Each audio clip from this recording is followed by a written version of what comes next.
All right, now, as Mr. Rogers leaves the set, I would like to hand you to the Federal Capital Territory, where the Minister of the FCT is, for a third day, commissioning the rehabilitated Paikom Kore Ibua Road. It's a 9-kilometer road within Gwagwalada Area Council of the Federal Capital Territory.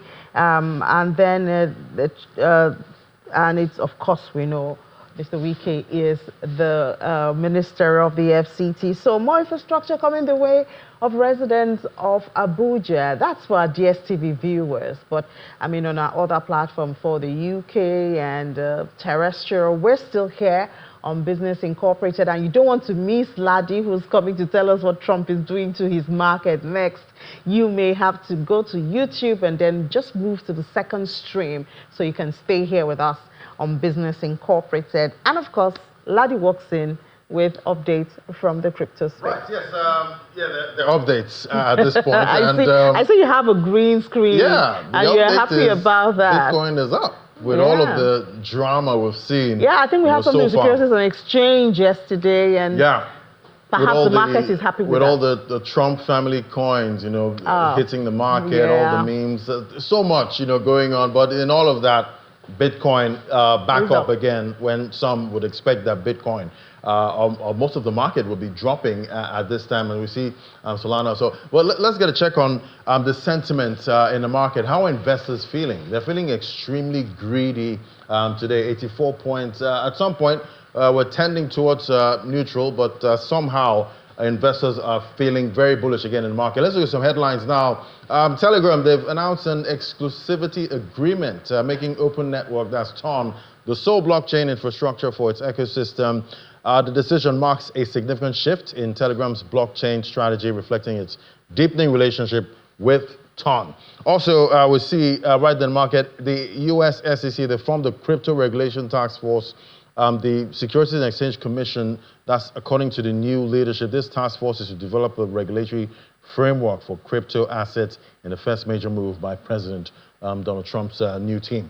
Also, we see Silk Road founder, that's Obert, has been granted a pardon there by Donald Trump. We know he was convicted in 2015 on multiple charges, including conspiracy to commit drug trafficking, money laundering, and computer hacking. He was sentenced to life in prison, but he's got that pardon now. Let's bring in Olumide Adesina, our financial market analyst. Hello, Olumide. Hello, Daddy. Good afternoon. Thanks for having me. Good afternoon, Olumide. So we're seeing another headline from Micostrategy now. The shareholders have approved an increase in the number of authorized shares, paving the way for the company to expand its Bitcoin holdings further. And I'm wondering, how much more Bitcoin can they buy? They're already mopping so much Bitcoin that some pundits are arguing that it's a matter of time for them to have gotten about 8% of the circulating supply. Don't forget that MicroStrategy is the biggest corporate holder of Bitcoin. They have at least 440,000 Bitcoin based on last count. But if you look at market reaction, Laddie, it seems like investors are getting more cautious with the stock. Remember, the stock got as high as 500, above 500. Right now, it's consolidating around the 380 support, which is presently trades at $389, which categorically means that investors are not as optimistic as they were in November. And the reasons are simple. You saw the advent of meme coins from Donald Trump and Trump mopping liquidity in the space. There's intricacy around increased amount of scams. There were reports that the US Treasury opened an XRP wallet, which was false. So while you see Bitcoin oscillating around $105,000, you pretty much see that the altcoin market is dipping seriously, and that's because there's not so much clarity, despite the fact that it seems the Donald Trump presidency will streamline crypto regulation, just like you rightly alluded, and also the fact that we're seeing new bolder reforms in the space. And we're also hearing from Bank of America.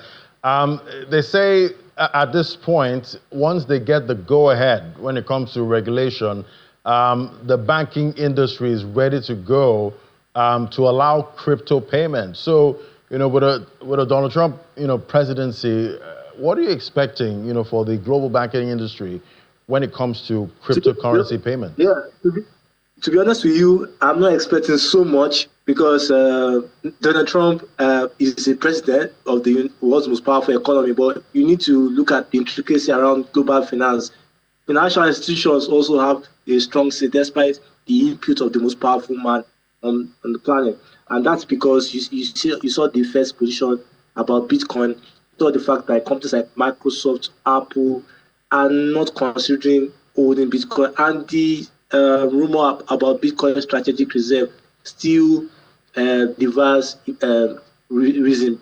And that's not because the US dollar is the reserve currency. Would Donald Trump want to undermine the US dollar against Bitcoin?